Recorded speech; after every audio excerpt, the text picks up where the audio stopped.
archipelago in Southeast Asia. Each island in the Philippines offers rich heritage,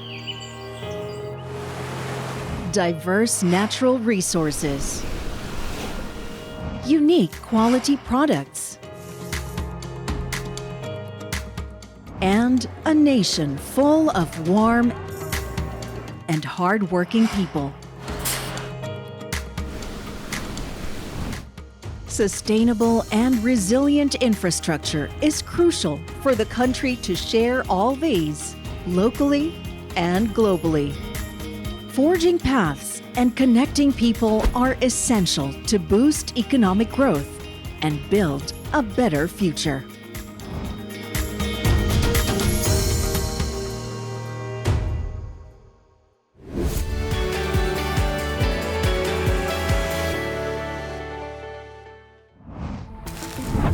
From overcrowded transportation options to congested roads, traveling within Metro Manila and its nearby areas is challenging for both commuters and private vehicle owners.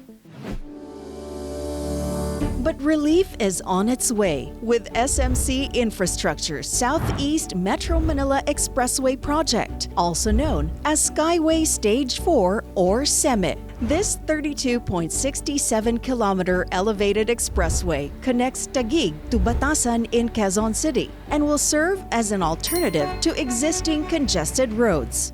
It will link Parañaque and Quezon City via Taguig, Taytay, Antipolo, and San Mateo. By easing traffic on major thoroughfares like EDSA and C5, Skyway Stage 4 or SEME promises faster, more efficient travel within the metro.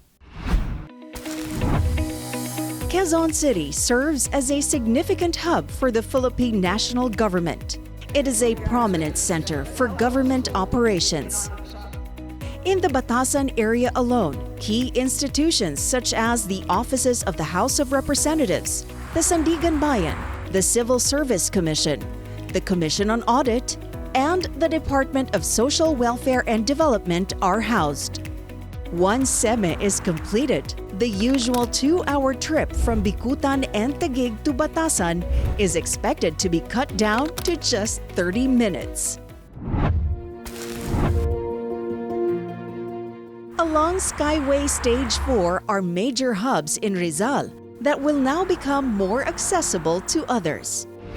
Located just east of Metro Manila, the province of Rizal is a popular tourist destination offering a variety of attractions and activities.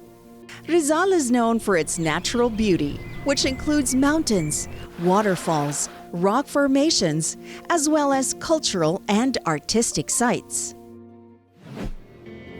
Mount Puro Nature Reserve in Barangay Calawis, Antipolo, Rizal is an eco-park offering stunning views and exciting trails. More than these, visitors can enjoy a variety of activities that encourage meaningful time in nature and deeper connections with family, friends, and the environment. Itong Mount Puro Nature Reserve ay isang pangarap ko yan. Gusto kong ibalik ang kalikasan. Yun ang utos ng nanay ko para hindi na magbabaha dito sa Manila. Nung narinig ko yun, medyo ninervyos ako. Paano ko, Panginoon, magagawa yan? Nag-iisa ko. Ang sunod kong narinig ay pag-asa. Sabi ng Panginoon, hindi kita iiwanan sa pagdilalakbay mo para ibalik ang kalikasan. Bibigyan kita ng kasama. Nasasamahan ka each and every step along the way. Nakita namin dito na ang pagbabalik ng kalikasan hindi lang sa pagtatanim ng puno. Kasama dito ang pakikisalamuha sa mga tao dito sa bundok, lalong-lalo na ang mga dumagat. Kasi pagkasama mo ang mga katutubo, walang imposible, lahat magagawa. Meron po kaming mga pre-schedule of activities. Unang-una po is forest hike. And then we have river excursion. Meron din po tayong swimming pool. And then playground po para po sa mga bata. And then we have cottages dito sa loob ng Mount Puro Nature Reserve. Open po kami ng overnight stay. And then nag-accept din po kami ng walk-in and then day tour.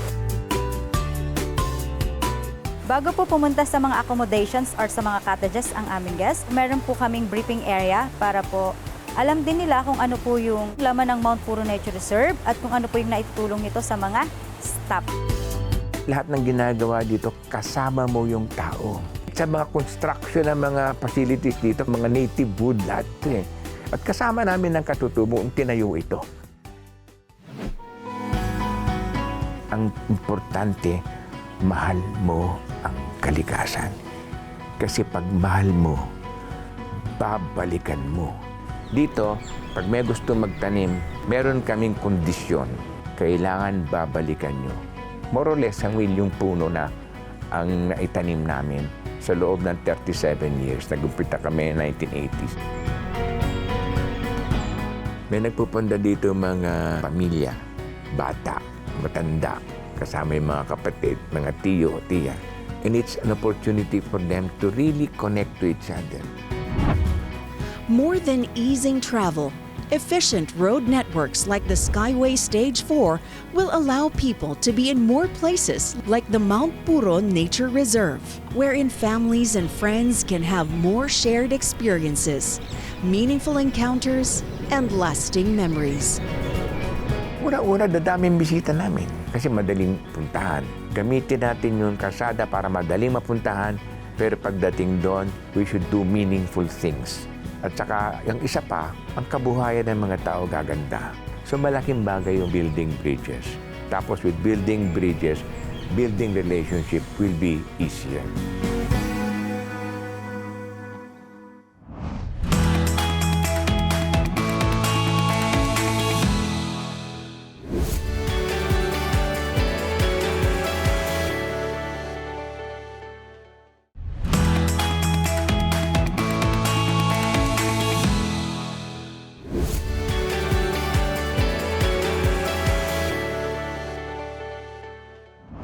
The Skyway Stage 4 or SEME is expected to pave the way for visitors from Metro Manila and nearby provinces to discover Rizal's unique culinary delights.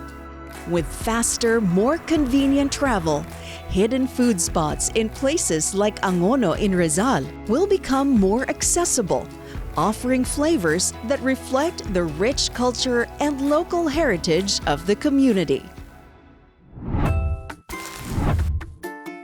Still operating after more than 3 decades, this popular Filipino restaurant is known for its adventurous and unique menu that includes exotic dishes rarely found in mainstream cuisine. Yung place na to, actually, art studio to nung father ko nung araw. And then, mahilig siya magluto. So, sabi ng mga kaibigan, ba't di ka magtayo ng restaurant? So, we are the first restaurant here in the area. Yung balo-balo kasi, pagkain siya na nilalako sa amin nung araw sa Angono. Isa siyang burong hipon. Yun ang ginamit namin pangalan para makilala ang Angono. Ang sinashowcase namin dito yung pagkain ng Rizal o mostly Angono. Doon start kami mag-serve ng mga kung ano yung nakikita namin sa paligid na kinakain ng aming mga ninuno nung araw. And then dinagdagan pa namin ang sarili naming invention. Maliban sa mga native food o mga pagkain magbubukid, nag-serve din kami ng exotic food. Halimbawa, palaka. Meron din kami ng uok. Pag lumaki siya, nagiging uang. O yung kumakain ng kahoy. Pagpunta niyo po dito, ang aming sikat na mga pagkain, halimbawa, minaluto, which is isang bandehadong pagkain na merong kanin, merong pork, chicken, fish, parang pampamilya. Tapos yun namang sinabawang balut. Invention ng father ko, si Perdigon Bocolan. Kasi naisip niya, masarap yung sabaw ng balut, bakit di natin padamihin? So nakaisip siya ng way para i-duplicate yung lasa ng balut. So ngayon po, yung i-prepare po natin ay isa sa specialty dish ng balo-balo, which is yung sinabawang balot. Ang unang po natin gagawin is gigisahin po muna yung bawang. Then after ilang seconds po is medyo luto na po si bawang, ilalagay na po natin si sibuyas. Then after this po, ilalagay na rin po natin si mixed veggies. Konting halo lang po and wait lang po natin na konting maluto yung mga sahog. Then after that po is ilalagay na po natin si balot. Ang balot is kinakain lang sa shell lang. So this one is sinabawan po siya. Which is onti lang po yung gumagawa. And unique po siya dito sa balo-balo. Then ang next one po is if okay na po yung pag-isa kay balot, ilalagay na po natin si sabaw. Naghugasang bigas po siya. Then hintayin lang po natin siya kumulot. After ilang minutes po, after niyang kumulo, pwede na po siyang i-serve sa customers.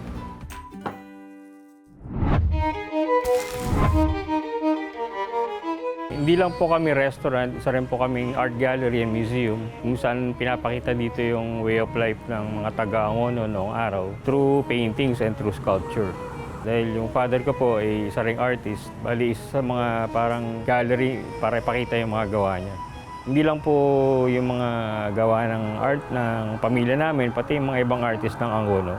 Kaya tinawag na Art Capital ang Angono kasi maraming naturuan dito na mga batang artist. Ang nagturo sa kanila si Botong Francisco na isang national artist ngayon. So dito siya pinanganak and from there marami siyang naturuan. Yung father ko isa na ron. Malaking factor talaga yung maayos na roads para yung mga dadayo sa business mo, hindi sila maiinis. Kumbaga, ma-relax sila at mas maayos yung experience nila dun sa pagbisita sa lugar mo. Walang init na ulo ng traffic. Malaking may tutulong ng bagong project dahil dadami yung customers namin, maraming dadayo. Makakaiwas na sila sa traffic dun sa mga main roads. Importante na maipakita sa art natin yung kultura ng Pilipino para ma-identify tayo sa paglabas ng bansa at yung art and design na minana natin sa ating mga ninuno magpatuloy, hindi siya mawala. Sa mga adventurous at na gustong mag-try ng pagkain namin, lalo na mga exotic, pumunta po kayo dito sa Balaw Balaw Restaurant and sigurado magiging memorable ang pagkain niyo dito. Hindi lang po kami pagkain, meron din kaming art at mga paintings na pwede niyo makita.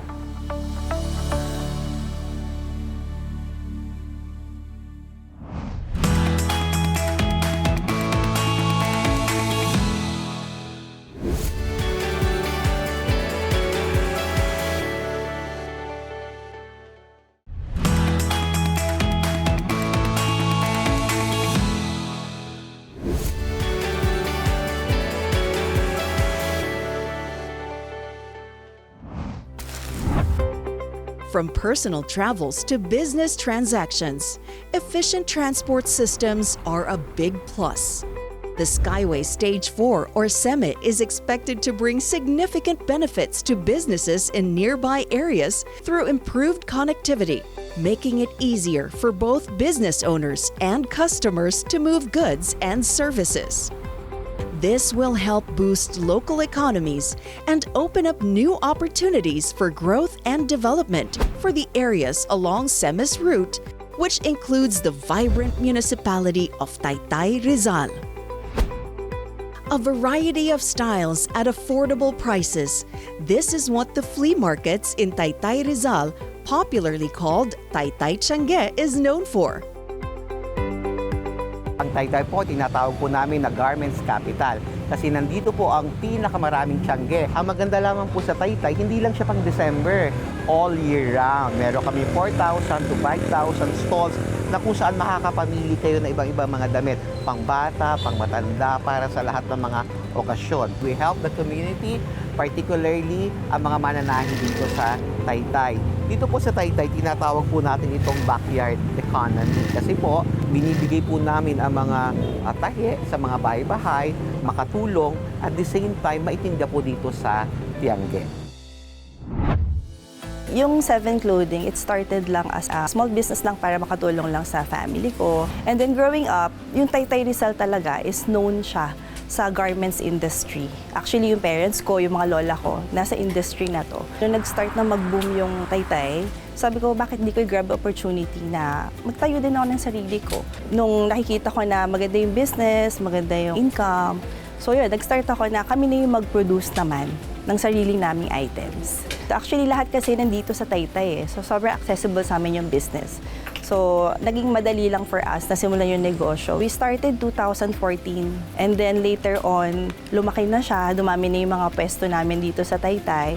Children's wear to pangmatanda, pwede namin i-cater. Pero sa ngayon kasi, yung mga on-hand items namin, nag-focus kami sa mga ladies wear. Pero open kami for made to order. So, pwede namin gawin sa kanila kung ano yung designs na gusto nila. Pwede namin lagyan ng label for them. At first, magre-research muna kami ng mga trending designs and then mag-uusap kami ng pattern maker namin, sample maker namin. And then after nun, kung may sampling na kami, mag-source out na kami ng mga fabric. Next nun is magka-cutting na kami ng tela. And then after that, ibibigay na namin sa mga mananahe. Ipapasok na yun sa loob ng tahian. So doon na magsisimula yung sewing natin.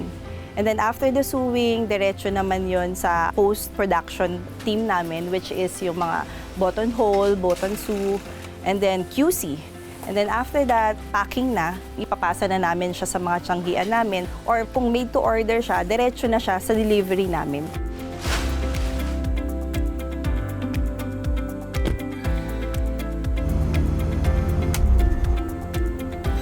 Bukod sa mura, fashionable yung mga items dito, trendy, yung kalidad na meron sa Taytay, kayang-kayang tapatan yung mga imported goods. Bukod sa nag-i-invest kami sa machines, nag-i-invest din kami sa mga right people na tulungan kami na masigurado at mapanatili yung high quality standard ng mga items namin. Sa bawat piraso ng damit na bibili ng isang customer sa amin, napakaraming pamilyang nakikinabang at nabubuhay dito. I encourage everyone talaga na tangkilikin ang gawang Pinoy kasi makakatulong siya sa kapwa Pinoy natin na manggagawa, lalo na dito sa Taytay. Mga taga-Taytay kasi talaga talented sila when it comes sa pananahe. Pambahay Manila started nung 2020. Pambahay Manila comes from pambahay term which is home clothes. Kasi nung pandemic, ang kailangan lang ng mga tao that time is pambahay. Nag-start kami actually sa pambahay clothes like terno sets. But then, slowly, nag-shift na into na work from home and then may pasok na in the office again. Nag-diversify na rin kami into mga pang-office wears, errand lang ng mga clothes. Lahat ng mga tinitinda namin is from scratch. So talagang from tela siya, we source it, handpick yung mga tela. Ang mga tela nabibili na lang din dito sa Taytay. So hindi na rin mahirap para sa amin. Andito rin yung tahian namin. I make patterns and then we sample. Saka namin siya ipinoproduce ng marami. We can say na our products are mall quality talaga. From tahe to packaging, everything, we make sure na quality talaga siya. Distinction ni Pambahay Manila is quality and comfort and craftsmanship ng bawat damit. And another thing, dito naman sa aming showroom, sa aming headquarters, is we have coffee shop. So one-stop shop na siya. Usually yung mga pupunta dito for fitting or kung mag-check ng mga products, may mga kasamang family. So yung mga family nila, they won't get bored kasi we have coffee shop na may playground, very airy, backyard, garden fields.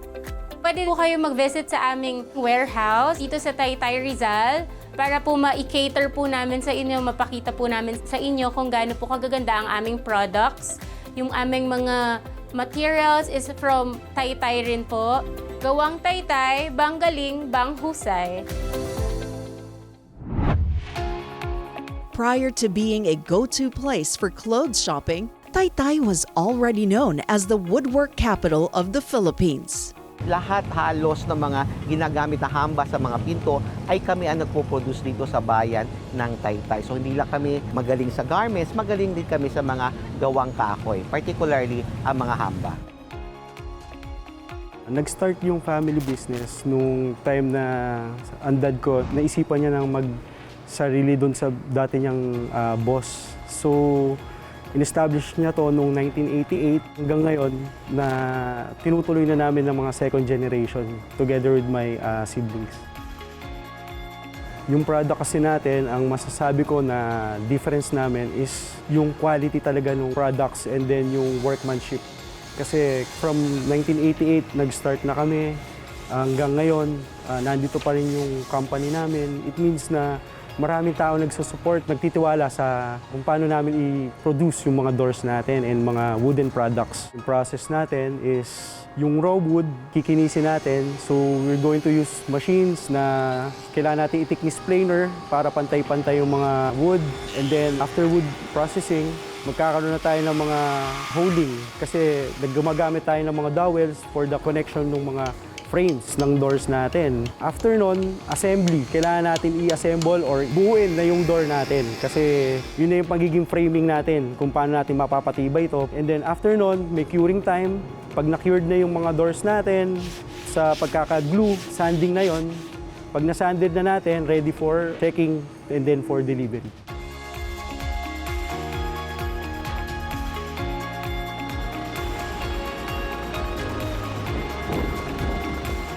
Yung sa quality kasi, ever since, sinasabi ko sa mga workers ko, yung mga products natin na gagawin, imagine niyo or isipin niyo na kayo may-ari ng mga doors na yon. Kasi once na inisip niyo na para sa inyo yon, magiging maselan yung quality natin, mga rejects na wood hindi natin gagamitin, and then talagang mapapaganda natin yung quality ng work. Napakalaga pangalagaan ng business namin na Woodworks and Sashworks as a second generation kasi kumbaga ito na yung nakagisna namin eh. Since we were little, ito na yung naging bread and butter ng family namin, and at the same time, dito rin kami nakakatulong sa mga families ng mga workers namin. Kumbaga kasi ang turing nga namin dito sa workplace namin ay as a big family. Kasi kung wala sila, wala din kami. Sobrang nakaka-proud na ma-represent ang Taytay as a owner ng Sashworks kasi dito makikita na talagang napapahalagahan pa rin ang business ng Woodworks, Sashworks. Dito sa Taytay, kilala to na as a hamaka. Ang hamaka is hamba, makina, and kabuhayan. So nakaka-proud na bilang isang Taytayenyo na mapasali ang company namin sa ganitong klaseng opportunity para ipakilala ang bayan ng Taytay, para makilala yung aming culture. When complete, the Skyway Stage 4 or SEME will bring Rizal closer than ever before to places like Taguig, making access to its renowned woodcraft industry and budget-friendly clothing even faster and more convenient. Kung meron tayong mas maraming daan, maraming alternate routes, meron tayong tinatawag na easy access, easy transportation. Kung ang aming mga produkto magkakaroon ng access through good roads, better for us, better for the economy. Napakalaking help nung Skyway Stage 4 kasi talagang yung mga products natin makakadating kaagad siya on time, walang delay. Sa construction kasi may mga timeline tayo, so napaka-important na makadating agad ng safe and sound yung ating mga products. Mostly kasi talaga ng mga consumers, mas gusto nila ng personal na bumibili. Nakikita nila yung quality, nakikita nila, nahawakan nila yung texture ng tela. Pagka meron easy access from Manila to Taytay, mas maraming magkakaroon ng interest to visit us. Skyway Stage 4 is more than just a road. It's a lifeline that will transform the way people move, live, and connect. Beyond the roads and routes, SEME is about connection, linking not just cities, but people, livelihoods, and dreams. It's a step toward a future where progress is shared and no community is left behind. For a country divided by more than 7,000 islands, forging paths via access through efficient gateways, extensive toll road networks, and comprehensive expressways are key in nation building. These strengthen connectivity of people within the islands and across the globe. The Philippines finds a partner in SMC Infrastructure in making all these a reality that aims to create more opportunities for all Filipinos.